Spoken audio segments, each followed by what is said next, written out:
What is going on, little mamas, boys and girls? Another collective W. Another. And I played the intro again. That's how cool we are. Because my That's how dumbass W it elbow was. hit the fucking space bar. Oh man, what's going on? I wonder if Cruz is on a date, and I know Cruz is gonna say they're not. Probably they're gonna be working, but I think we should give the audience a chance to guess if Cruz is in fact on a date. We got Czar Rasputin here giving us hearts. Where have you been, brother? I have not been seeing you around. There you I are. know. My goodness gracious. All the lovelies are here. So, a few things, matter of fact, of business before we continue. You've been slaving away. I totally understand that. So, Kollectiv has started a Patreon. Please, if you can, donate a whole whopping $2 a month to us. You get the exclusive offers. They're right now on the Patreon page. The link is in the description. We also have Kollectiv Gaming, which is just something fun that we decided to start doing because the world is hell and everything is falling apart, and it would be nice for us to relax and play some Hello Kitty Island Adventure or some Roblox. I feel like there was a third thing I wanted to plug, but now, oh, right, Kollectiv Live. So if you're looking for any of the old episodes or you watch an episode, you come back, you want to see it on Kollectiv TV, it's not there anymore. It's because things are being moved to our second channel, Kollectiv Live, and clips are being put onto the regular Kollectiv TV. So I think that is about all the plugs I wanted to do. So what do you think, Lumpy? What do you think Cruz is doing right now? I think. Well, I know what Cruz is doing right now. So you can't even play the game? I can't play the game. That's so goofy. I just can't play the game because I know. Well, anyway, we'll get started. So I wanted to talk about today. We wanted to talk about today the Musk family tree, the Elon family tree, and the reason why we want to talk about that is because all through mainstream and liberal media, everything is Elon Musk and everything is Trump. Obviously, last month, Donald Trump took the presidency again, has caused quite a bit of commotion, as we can put it that way politely. The United States is essentially speed running to capital F fascism. And it's all from the guy from The Apprentice. Well, it's not just from the guy from The Apprentice. It's capitalism. This is the contradictions that we knew were going to happen. But Elon Musk is always there, quite literally in the background. We just saw him yesterday or 2 days ago posing in the Oval Office like this, looking like an anime character. And he was taking questions from the White House press briefings people, but Donald Trump wasn't saying anything. And I feel like not enough people know who Elon Musk is besides the Tesla guy. So I thought that would be, something interesting that we could cover today. Yeah. Well, it could be that Trump wasn't saying anything because he was told to shut his mouth by a 3-year-old. So yeah, Elon Musk's own child. Is that the same kid with like the crazy name with like that's X 45 X? Oh my goodness! They just call him X, but yeah, he's terrible. like, isn't it like Grimes thinks he's like some kind of Dune character? Like some it's all just, this kid is like, Elon could care less about any of his other kids too. It's just so weird. Yeah, absolutely. Yeah, I don't understand it. But anyway, yeah, so I wanted to get into like who Elon Musk is, and we all have our different parts that we want to talk about. So Elon Musk, probably the first time I ever heard of him or saw him, this is going to be funny, was in the Iron Man 2 movie. I don't know if you ever saw that, but I saw it, yeah. There's a very brief scene where Tony Stark he's in Italy for some car, NASCAR race, street race thing or whatever, and he goes, he's in like where people are having dinner or whatever, and Musk comes right up to him and is like, "Hi, Tony," and then they shake hands, and that's the whole scene. Yeah. Which, like, Elon 100% paid for to put himself in the movie. And now, just like Donald Trump, somebody who was in some kind of media from the past is effectively driving the country and the world towards, you know, ever I mean, more. Elon thinks he's Tony Stark. Like he really thinks that. Mm-hmm. But instead of getting a suit and saving a bunch of brown people like Tony Musk, what the hell? There. No. Elon Musk would just use it to terrorize brown people. Yeah. So that's unfortunate. When was the first time you heard of Elon Musk? I'm gonna say I knew who he was before that movie, but that's probably like, I mean, pretty much around the same time. You know what I mean? Like, I'm thinking I might have heard his name in like with the PayPal stuff or anything like that, because I was kind of paying attention to the .com crap for a little bit, but I didn't know who he was before. Yeah, really that, and then like the Tesla, like Tesla coming out and all that. That's when I really got to know him. Right. Yeah, he's just been like this ever-present guy who spent billions of dollars on projects that don't work, like SpaceX. I know that he basically, his claim to fame in a lot of ways is that what Elon Musk does with his fortune, which he mostly acquired from his family, we'll get into that. With his fortune, he buys companies like PayPal, like Tesla, and part of the stipulation for him to own those companies is that it's in writing that he is now a founder of the company, as opposed to just the guy who acquired it. So don't get it twisted that Elon Musk didn't find SpaceX, didn't find Tesla, didn't find PayPal. He just bought his way into it, which really is just like the definition of capitalism. There was no individual work. There was no bootstrapping. It was just this guy with a bunch of money. Yeah. So I mean, like the Zip 2 is probably the only thing, like, and that probably came from his brother, really. Like, his brother probably came up with the concept because I don't know. Yep, exactly. Oh, goodness gracious. All right, so I wanted to get into it because I came out, Nico's at work, but you're gonna let it stream. Thanks, Nico, for being such a comrade. Shout out, Nico. Everybody clap for Nico. This is what everyone should do. Just share it with everybody. Share it with your friends. Share it with your enemies.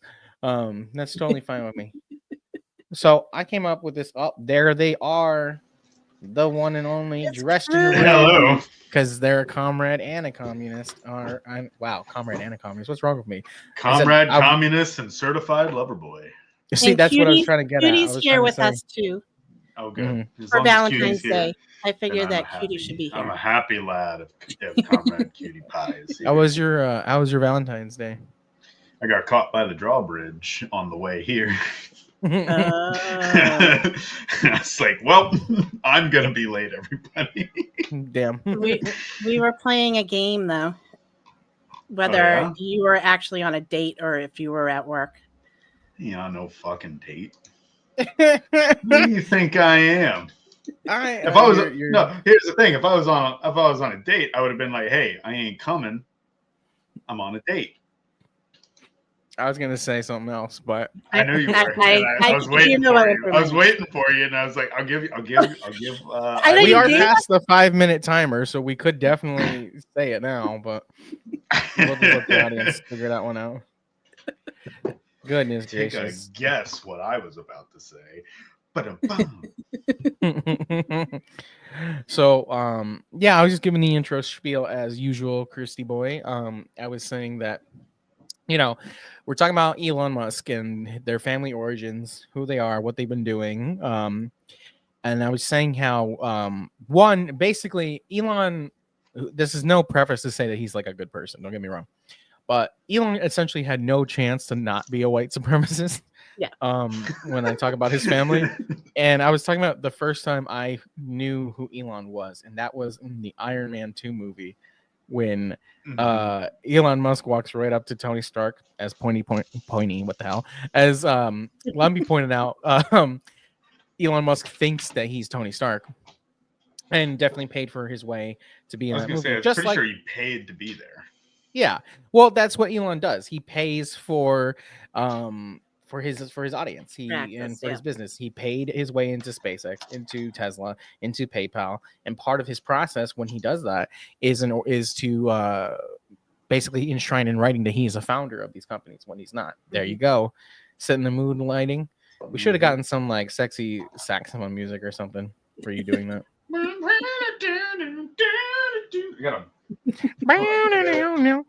I got the Rock Band guitar. All right, why don't you shred for us? Yeah. That was the view count is going crazy since you did that. That was Freebird by Rush. Anyway, here's Wonderwall. Goofballs. How many people can piss off? So I wanted to get into this very rudimentary chart that I made, just so y'all can see it. So I got big baby boy Elon Musk in the middle, and then I got his immediate family, right? So we're gonna start here over on the left side. So over on the left side, we have Elon on his father's side, grandmother or grandfather, Cora Amelia Robinson, and grandfather Walter James Musk. And I unfortunately have to report that both of them are from England. F in the chat. Damn. This is the worst thing that they could have done. Moving on. Go ahead. Oh, you said damn or damn? Yeah, I mean no, because like that's exactly what it is. Because like who has anyone in history been good from England? Like, be real. Exactly, nobody. So sorry, let me think for a second. Yeah, Marx was good in England, but not from England.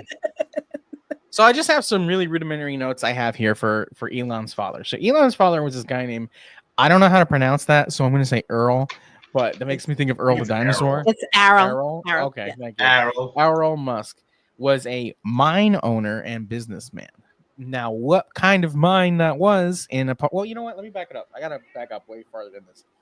So Elon's bloodline all converged from different places, mainly Canada and England, and they all moved to South Africa from like 1940 to like 1980 was a lot of this, stuff was taking place.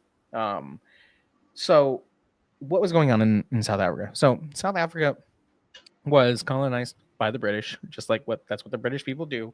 So, I moved the chart. So, the grandparents from England, the colonizers, we know this. They go to South Africa because what was happening? South Africa was going through what is called an apartheid. You've heard us use the phrase apartheid, referring to what Israel is doing to Gaza. The apartheid government, the Afrikaans government, essentially was having a dominant form of government where, just like in the States in many ways, but way worse, the white people, landowners, farmers, owned and controlled everything. And the indigenous population, the indigenous black population of South Africa was subjugated by the white minority. There were, a levy of human rights abuses. But not only that, just no political representation, no real ability to vote or really direct your life at all. Your life, if you were a black person, if you were an Indian, because there was a lot of Indian people imported by the British to work and slave away for the white landowners, the farmers, as they call them. We'll get to that in a second. And basically, there was just a class of people, a caste system where anybody of color was essentially less than a citizen, in many instances, less than a person. And this eventually culminated into out-and-out rebellions, out-and-out I would say out civil war. Some people don't classify it like that because at that point we were sort of seeing wars sort of move in the situation like they did in the Troubles. And basically we had, decades long struggle of people fighting for their rights. So that's where the Elons converge, right? So Elon Musk's father was the owner of a mine. Now, again, what are we talking here? We're not talking about like a, an OSHA standard situation where, miners are making sure, people are making sure that the workers are getting their scheduled breaks and, getting paid on time. We're essentially talking about slaves here. And that's what Elon's dad was involved with. Elon's dad was also a representative of a small township called Sunnyside in South Africa, and he was a representative of what was called a Reform Party. So that was the PFP, and the PFP essentially, to kind of to shape who Elon Musk's dad was. So the PFP rejected the 1983's Constitution, because the 1983's Constitution of South Africa was basically reaffirming that Black and people of color in South Africa were not going to have appropriate representation. So the PFP rejected that and said, no, we're not going to accept this because this is not fair. Elon Musk's dad left the PFP because of that decision. So this is who he is. He's not a person who at all is okay with indigenous people, with people of color having their rights. This is who he is. In 1986, he acquired the rights to emerald mines and was quoted in a magazine saying that if you registered it, and registering basically referring to like if his basically if the mine was sort of up to code, to be monitored by the government. If you registered it, you would wind up with nothing because the blacks would take everything from you. Now, again, this is the language of colonizer. This is the language of somebody who wants to take the things from the indigenous population of wherever they find themselves, wherever they find themselves colonizing. And who do those mineral rights belong to? They belong to the indigenous people of that country. So if we go over here, Elon's mom, Maine Musk. When Musk became an American citizen, she registered as a Democrat. However, after unnamed Democrats allegedly said that her son Elon is terrible, she thought the party was malicious and dishonest and changed to Republican. In October 2024, Musk made a post. Your son sucks. You're like, man, I'm out of here. Yep. That's literally what happened. So they made a post on X recommending Republican voters should commit fraud during the 2024 United States presidential election by voting under false names multiple times, perpetuating that Democrats are already doing so using illegals. She gave no evidence that illegals are voting. Musk was cautioned by lawyers that her post constituted a criminal act and that she could be legally prosecuted for criminal conspiracy if anyone followed her recommendations. She then said readers should ignore the post. That's Elon's mom. Her profession is to be a dietitian. I don't come here to like make fun of how people look, but if you just look up what she looks like an evil stepmother. Like she is on the scary thumb for this, so you can just look at that. Looking at the thumbnail, that Nico, man. All right. So there's the grandma, Winfred Josephine Wynn. I didn't really find anything at all about them. Nothing noteworthy. But we have granddad. She was a woman of a certain age. They didn't talk about the women. Very true. Mm-hmm. Joshua Norman Haldeman moved to South Africa when apartheid started and ran for president of Canada. And during that time, he expressed his support for apartheid. So Joshua was a technocrat in Canada. They were very fervent in their support for a technocracy. He received a lot of criticism at the time because a lot of people mixed up technocracy and communism together, because they sort of were in a technocracy promoting not a welfare state, but a state where sort of I'm using this carefully because this is not what it actually means, where sort of people on a baseline were equal, but what changed the people's ability to sort of advance within the class society in a technocracy is the ability to procure, make, utilize technology. So who are the kind of people who are going to be able to do that? The capitalists. It's essentially capitalism with a different name, a little bit with some fascist tendencies. He basically believed in this idea that a technocracy should extend from all the way from Alaska through Canada down to South and Central America, essentially advocating for like a continental government system similar to the USSR and the European Union. This guy was super into apartheid. Like that was his deal. And that's why he moved his family there. So here's the thing too. So Haldeman and not Earl had beef. If you go through a lot of these articles and these documents, Elon's dad really did not like his grandpa on the mom's side, obviously. So Earl would say that Haldeman was a Nazi sympathizer. He would later claim apartheid South Africa was the leading white Christian civilization against the international conspiracy of Jewish bankers and the hordes of colored people he claimed they control. Again, this is Elon's granddaddy. Earl Musk said that his wife's family, they were... No, we're not clipping Ivan. No. Earl Musk said of his wife's family, they were very fanatical in favor of apartheid.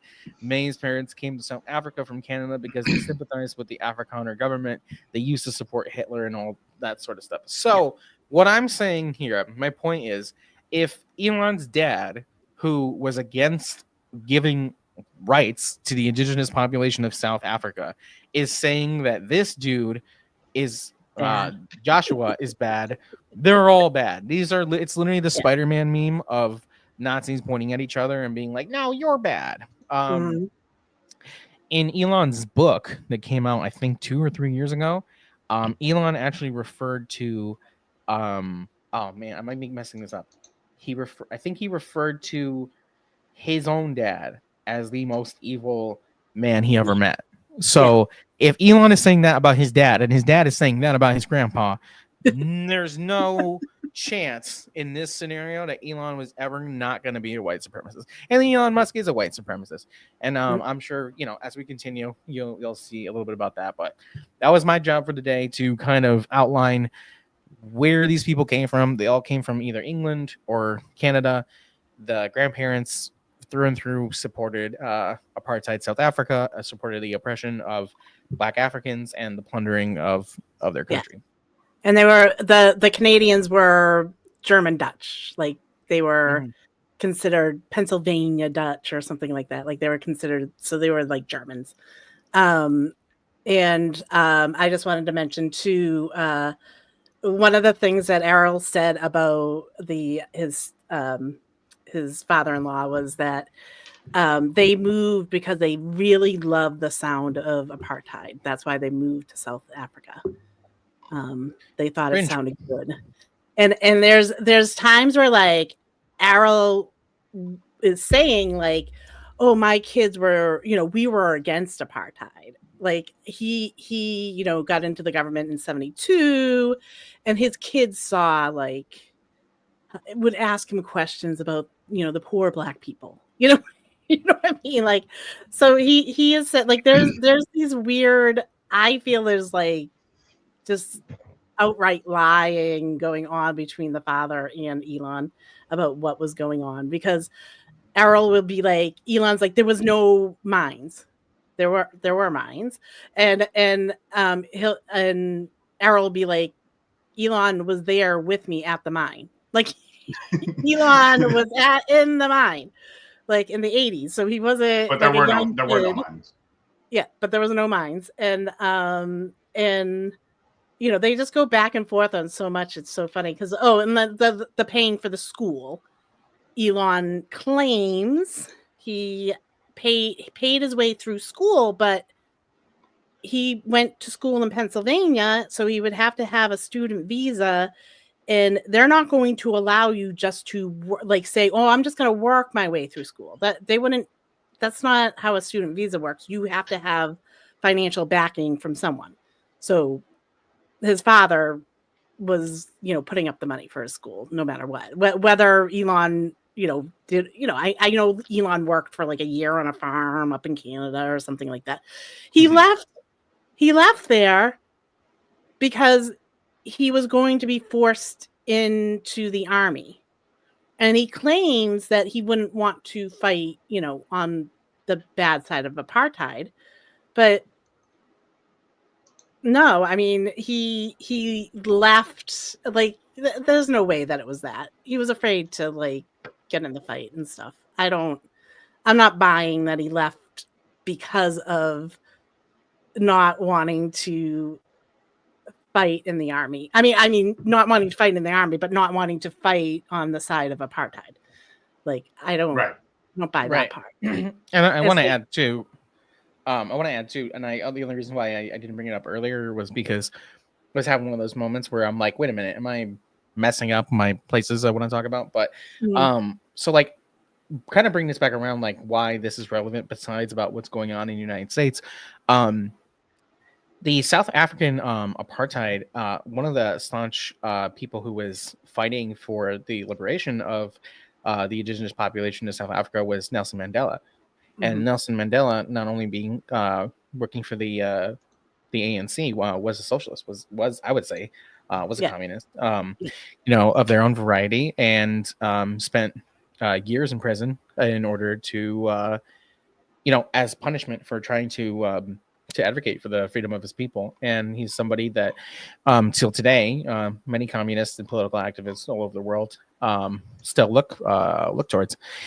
The other thing I wanted to mention too was, so when we hear today, when people like Elon, who just I think a couple months ago had made a comment about the farmers in South Africa. So when they're referring to the farmers, they're saying that the current indigenous population of South Africa today is they're oppressing farmers or taking away farmers' land and stuff like that. Now, they're intentionally saying it like this because they're trying to sell you the idea that the farmer in South Africa is just like Farmer Joe with like a chicken coop and his wife and then a bunch of people to show up and take all his stuff and his kids and whatever. No. In this case, when they're referring to farmers, they are talking about capitalists. They're talking about multi-millionaire, billionaire people who owned vast swaths and acres, miles of land, who then use underpaid, essentially slaves, to work these fields for them to make money. So when you also hear rhetoric from modern day South African, communists talking about not doing such nice things to the farmers, they're referring to specifically these, like essentially Monsanto in the United States, these massive corporations. They're not talking about Farmer Joe. So I just wanted to add that before we get into our next round of business. Yeah. The next round of business. All right. So who's going? Do you want to go first? Is it my turn? I don't know. I kind of have a little history. I think it makes more sense for Lumpy to go first. Yeah. Okay. Go ahead, Lumpy. All right. Don't resent me. I won. No. All right. So anyhow, Ivan goes last weekend, hey, let's do a show on South Africa and Elon because of, what happened last week with them taking away funding and stuff like that. So I go and I Google, what would I want to talk about on this?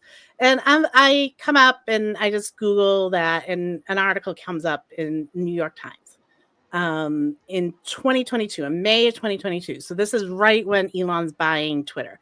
So I'm assuming this is right when the media is kind of turning on him, because it was right around there. Elon was already getting upset because he wasn't getting what he wanted from Biden. Biden wasn't working with him all the time or giving him all the money he wanted. So he was already kind of turning. And this is like, he's turning now, Ivan brought up how his mother turned, so that was all happening there. But as I read the piece, because I'm like, oh, this would be a turn, there is still so much fluff in it. Like, this is New York Times. So I'm talking about the centrist, like New York Times and Washington Post, probably in CNN and MSNBC, you would have seen worse. And I was like, well, you know what? I still maybe I'll talk about like the rise through media. And I can mirror that with Trump's rise because it's pretty similar. I mean, Trump had a longer rise, but like it's pretty similar. And as I was doing that, I go back into the Trump days, and I'm like, when I'm sitting in my head, like, when do I first remember Trump? because I was alive in the 80s. So like when do I remember? And I was like, it's got to be the late 80s, maybe early 90s at the latest, but it was definitely through Oprah. Like it wasn't that I watched Oprah, but people were talking about it. Like you got to understand, we didn't have a million channels. Back in my day, we had very little shows. We used to want Oprah used to come in the mail. They do this to me all the time because I.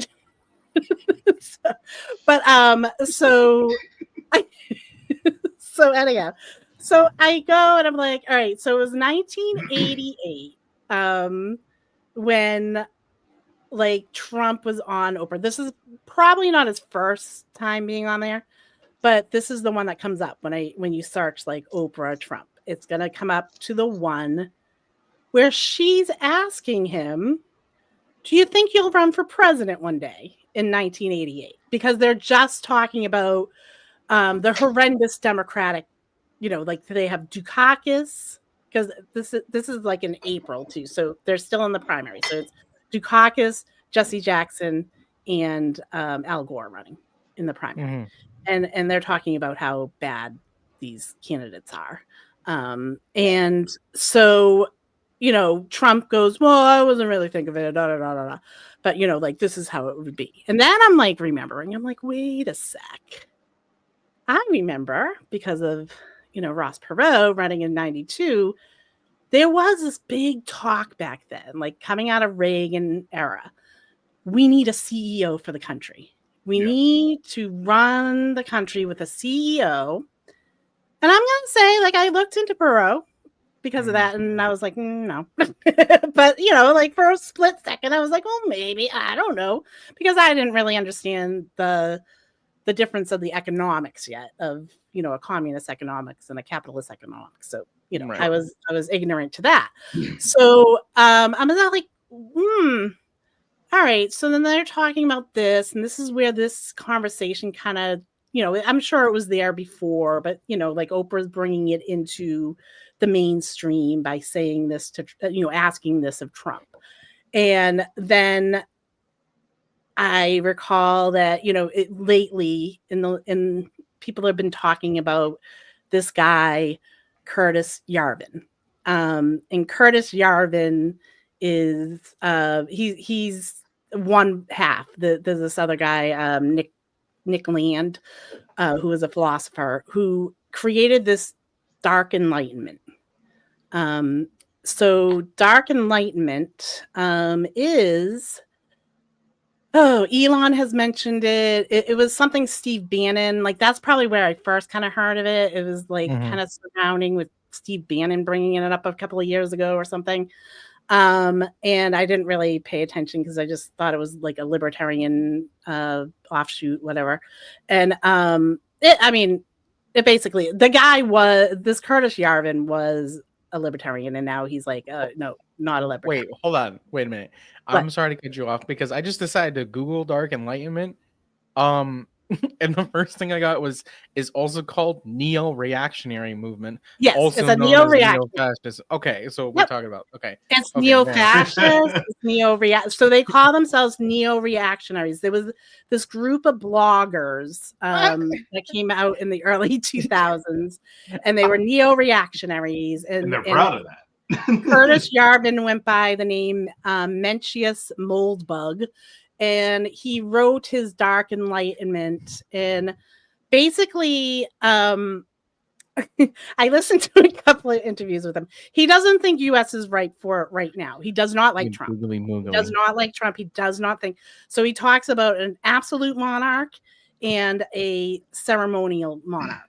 So one of the things I was watching was in Britain. He's like, well, your King Charles is a ceremonial monarch, right? So I would think that Trump and Biden are ceremonial monarchs, right? He named a couple of leaders. I didn't really catch them, but he was naming a couple of people that have been leaders that he would say were absolute monarchs. Two of those people that he named was Mao and Stalin. That they were absolute monarchs, and that FDR was an absolute monarch, and FDR's best friend was Stalin.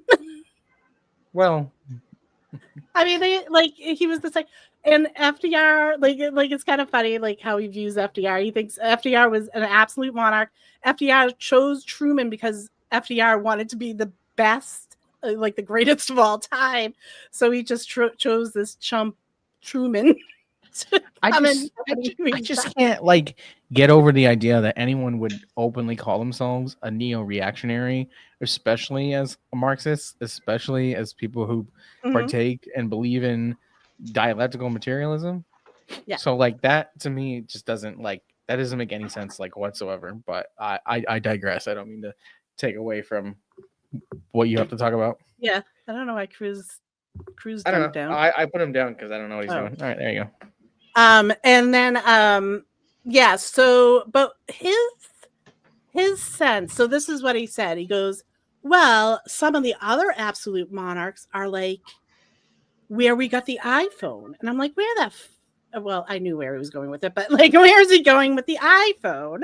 Yeah. And I find this very interesting because they always use iPhone on communists all the time. So no Steve Jobs would have been an absolute monarch. In absolute monarchy is a CEO who can do whatever he wants, and that's where things come from. We wouldn't get things if it wasn't for absolute monarchy. But we wouldn't have the iPhone. Correct. Sure. Like I just want someone to take a screenshot of me holding the iPhone like this. So yeah, so there was a whole thing like, so what they want. I was first thinking that they wanted fewer countries. No.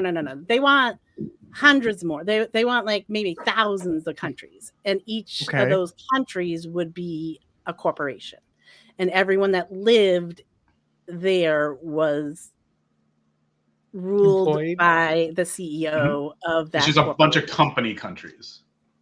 Yeah, but a lot more. Like you wouldn't just have the 190 plus we have now. We really have over really taking to heart the merger of corporate and state power. You know. Yeah. This cat is just like that cat's going bananas, bro. I don't know what's going on. Cat said, "You're my Valentine. Pay attention to me." And they claim they can't be fascist because fascism is anti-capitalist. Okay. They. What else do I have on this guy? Let's see. This cat wants food. Give me 2 seconds. I will be right back, everybody.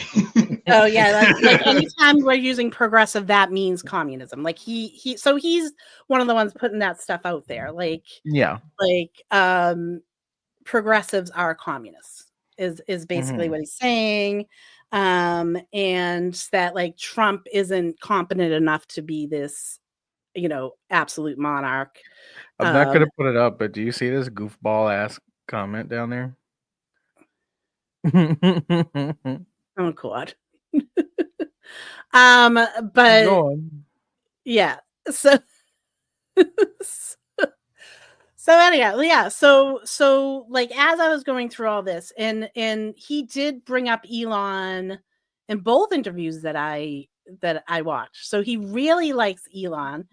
He didn't have nice things to say about Trump. One of the things he says, like he wants Julius Caesars. Like these are they have to be Julius Caesars, and Julius Caesar was an Olympian. He was fit and in power and just an Olympian, and Trump is on Ozempic, so he can't be this absolute monarch because he's on Ozempic. They all are on Ozempic. Yeah. Goodness, cats don't eat. Good googly moogly. Yeah. Sheesh. So basically, that is where Elon's mind is at. Probably not Trump, because the guy doesn't like Trump. Bannon liked this guy. Peter Thiel likes this guy. Yeah, it's all that. It is all just like, it's exactly what Mussolini wanted. Like he just wanted corporations to like take over. So I don't know. Ultra cream. You're like, oh, finally, the state of Boeing. All right. Yeah. Okay. So we got the Elon origins. We got the Elon political nonsense. So, Cruz, what has Elon done within the last 4 weeks? So, as I was looking it up, you know, one of the things, like, I had a vague idea of what was going on. You know, I'd seen a bunch of news articles, and I just kept digging and digging and digging, and I was just like, oh fuck, it's worse than I thought it was. Yeah. So first, it all starts with the executive order, which the official name of this executive order is, oh shit, fuck that up.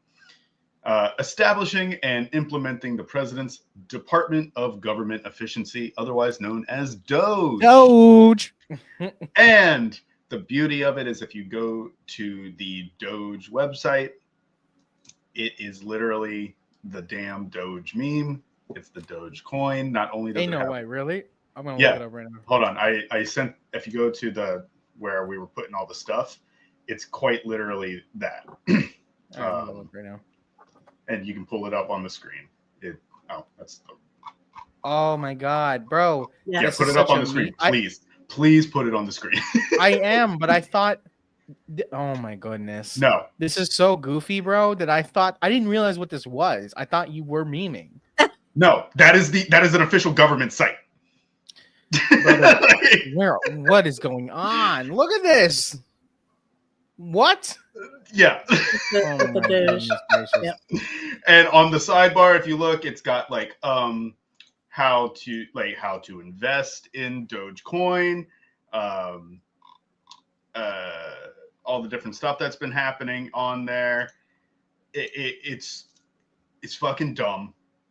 This is oh my god! Look at the talking about earlier with him in all black in the in the Oval Office. So Cruz, keep talking. I'm gonna scroll. This is you know, they love their 4-letter acronyms. And when they take over government offices, but basically, so this established a Department of Government Efficiency and utilizes a 1962 law that establishes special government employees. So Musk and a bunch of his people are considered special government employees, and all that really means is they can take power without having to go through the red tape, at least for 130 days. Yeah. And they can kind of do whatever they want. So I have a question, Cruz. Yeah, what's that? Is Big Balls really, did he get fired or not? Like, did they save his job? I don't remember seeing that in there. I know a lot of people quit, like in the mess of all this. I'm just like, I don't fucking know who's doing what. But so basically, Doge is actually replacing a government agency that already exists. The government agency is the United States Digital Service, and that was started in 2014 by Barack Obama. Mm-hmm. Cringe. And the entire purpose of that agency is to essentially modernize government and get it with the technological stuff. That was the whole purpose of it. So they took that. They said, okay, well, now it's Doge. It is the Federal Technology and Software to Maximize Government Efficiency and Productivity. So what they've done is started organizing the government to where there are Doge officers that are all special government employees and can be placed within any agency, because Doge also has the power to cut federal spending. That's the main priority of it.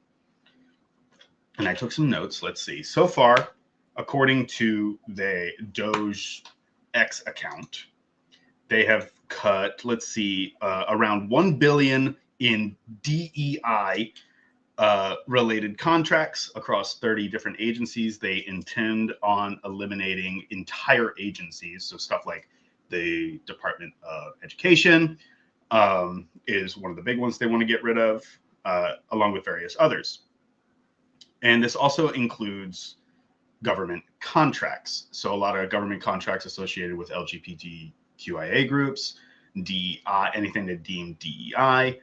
And in the case of Elon Musk, one of the most important ones is contracts with NASA. Mm-hmm.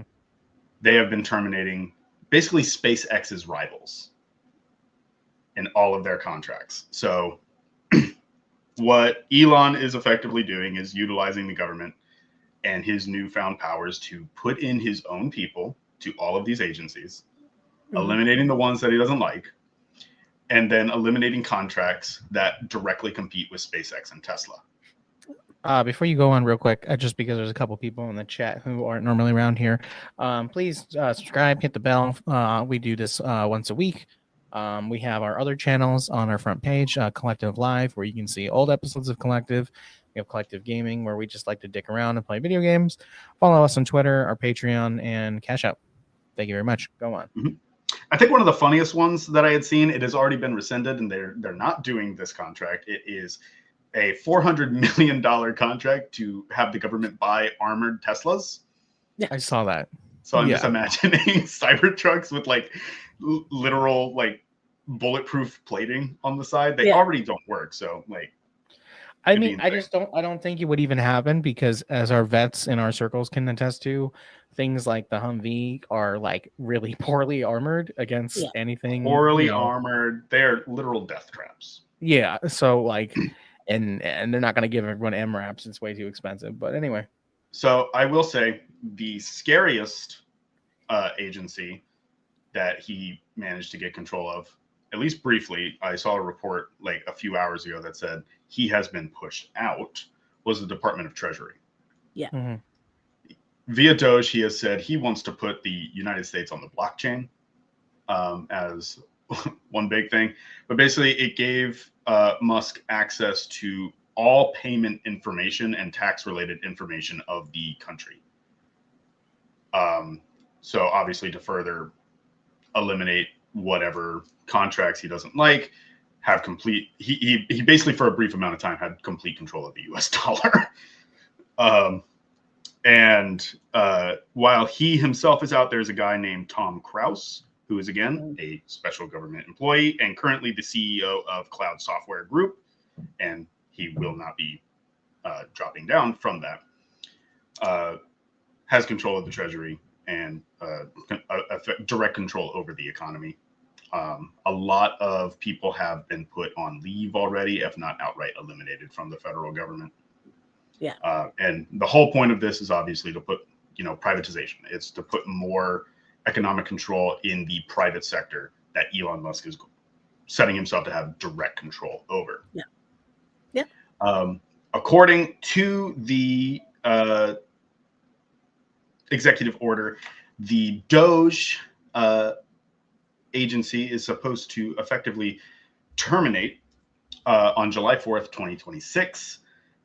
However, it is not to be interpreted to imply the termination, attenuation, or amendment of any other authority or provision of this order. So basically, nothing will replace it. But Doge in name will be gone. Supposedly. We'll see what happens. Yeah. That's what they're saying. And all agencies are to have 4 employees become Doge officers to follow the agenda. And I think it's like human resources, an attorney, an engineer, and a team lead. So basically, they made a political organization called Doge. They're assigning people to be Doge agents, and they're going to assign them to any agency that is left standing to maintain control over said agencies. I saw. And their jobs, do those go away? Like after, or is this to like put them in place for after? So a special government employee is supposed to only have a job for 130 days. However, that can be changed. The law can be amended, especially if they have complete control and they're putting Doge agents in every agency. That law can be changed quite easily. And anyone that disagrees, guess what? We're going to cut funding. That's what's been set up. There was one other weird thing. I can't remember what it was. That's all good. I can't remember the exact terminology. One other thing before you go on, Ivan. I've had a lot of people that I've talked to about this. The common thing I get is, well, it's being challenged legally. It's being challenged legally. The Supreme Court probably won't allow it to go on forever, and say, well, it's happening right now. The damage is going to be done. And if this thing is legally in place for 18 months, the court system takes longer than 18 months typically. Like there's no undoing it other than the government, like the Supreme Court might, in a show of like political theater, go, that wasn't good. But how long does it take for the Supreme Court to do a ruling too? Like they don't, Years. it's not like, it's not like they do it in 24 hours. And the Democrats are already saying, like, I watched a video of a Massachusetts Democrat being asked the question about what they're doing. And the response was like a circular, like, boxed response that they were all given to say. He wasn't addressing the woman directly on it. And so, he brings up, well, in 18 months, we'll be able to vote. And, that's our plan. Yeah. That's their plan. Their plan is for until, 2 years from now. That's their plan. Yeah, exactly. And it just goes to show you, again, that the liberals have no actual desire or safeguards in place to prevent any of this from happening, because what the Republicans have always been good at doing is doing whatever they want. And if the Democrats gave a single microdium of a shit about anybody, they would have just done these things. When we talk about Gaza, for example, when we talk about how student debt relief, when we talk about universal health care, the Democrats have always said, well, we have to do things legally, we have to go through a vote and but turns out you can just do whatever you want if you're hurting people, and nobody's there to stop them. Okay, I found the part of the executive order that I was looking for. Okay, so it's section 4, subsection C. This executive order displaces all prior executive orders and regulations insofar as they are subject to direct presidential amendment that might serve as a barrier to providing USDS access to agency records and systems as described above.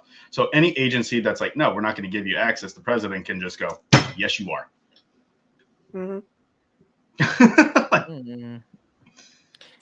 Yeah, that's where we're at.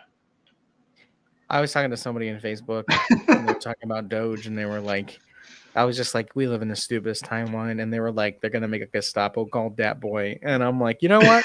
Probably exactly what's gonna happen. It's all gonna be meme based, and it's gonna be outdated memes. That's the worst. I think that's objectively the worst part. It's outdated memes. Yeah, nothing new. They're not gonna come up with anything creative. The new brown shirts will be called like the Trollolo Brigade or some bullshit like that. Like, brother, this is 15 years old. Like, oh my goodness. I'm gonna get clapped by Rage Comics. It's the worst way to die. It's gonna have a 9 gag logo on the bottom. But do you see how that ties into the crap I was talking about? The Dark Enlightenment? Yeah. Like now, like trying to give Trump more and more power. Yeah.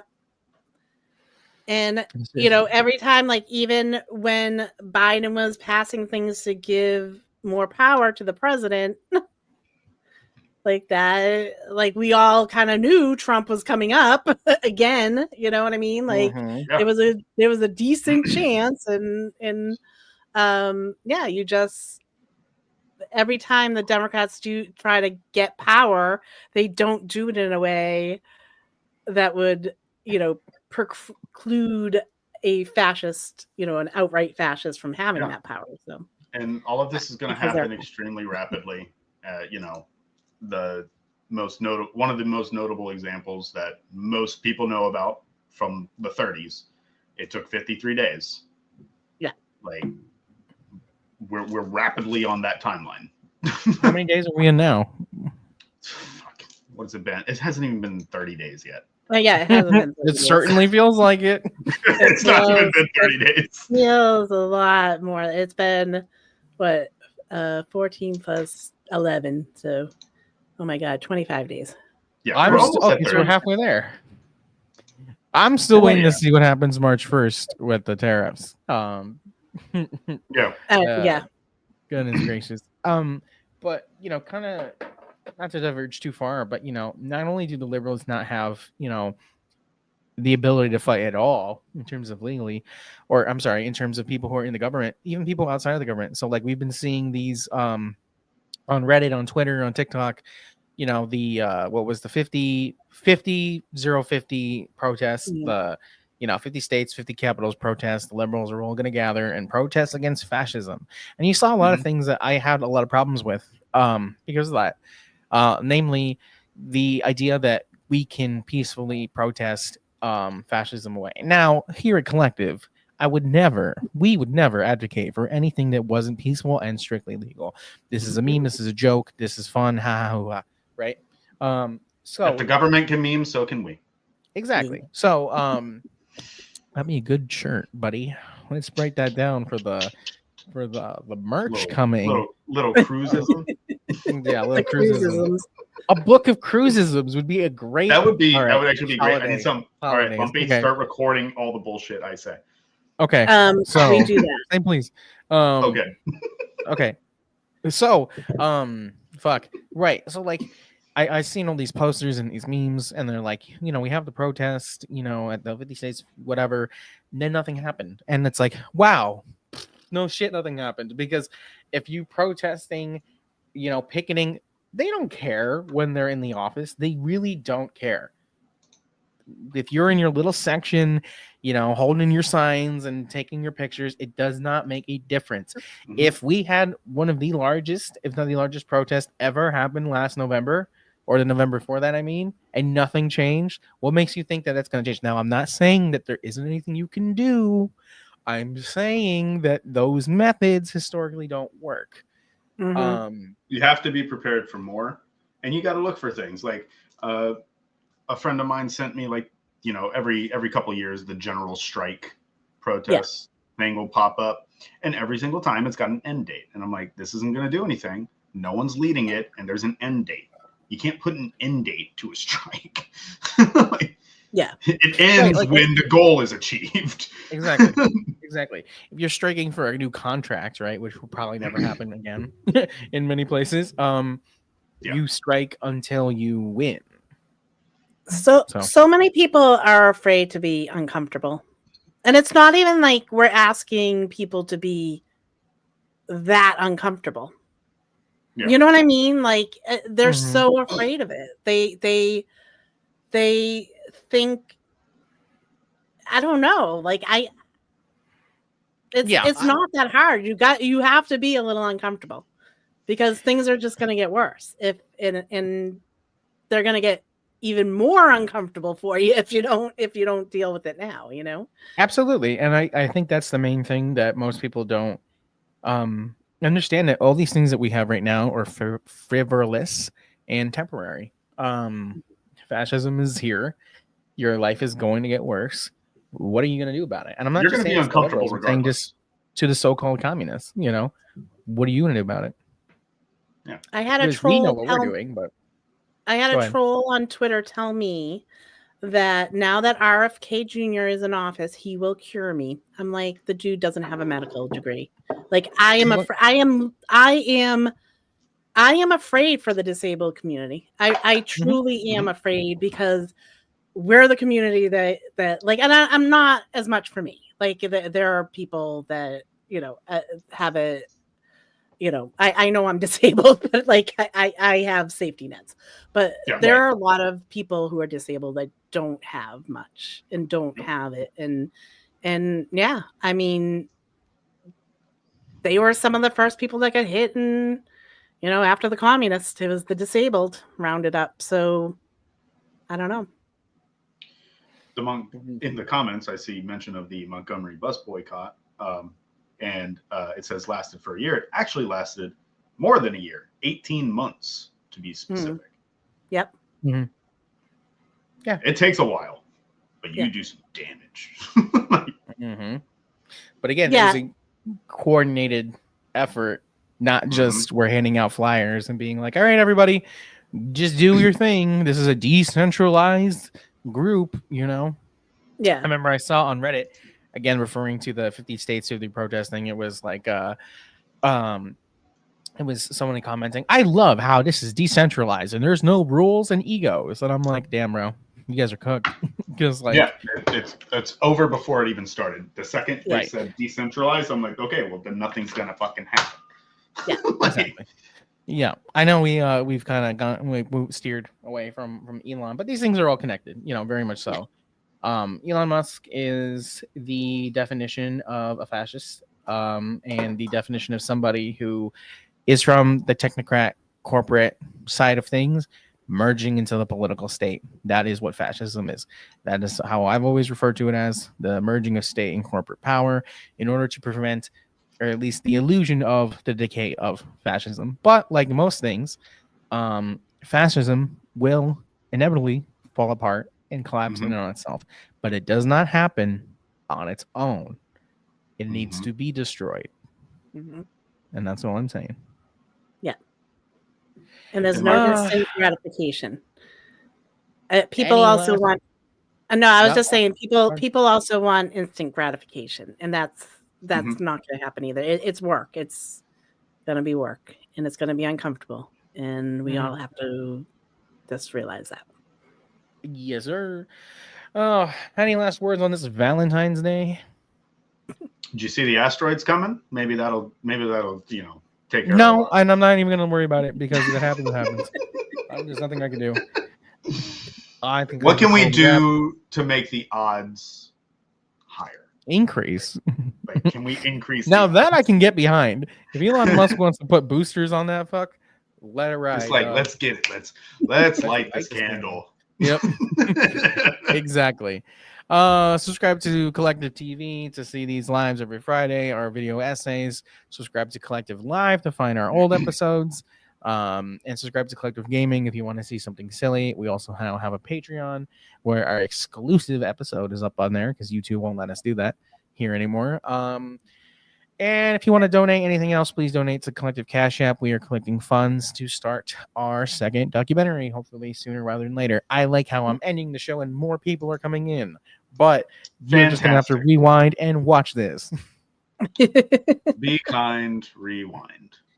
Yes. All right, gang.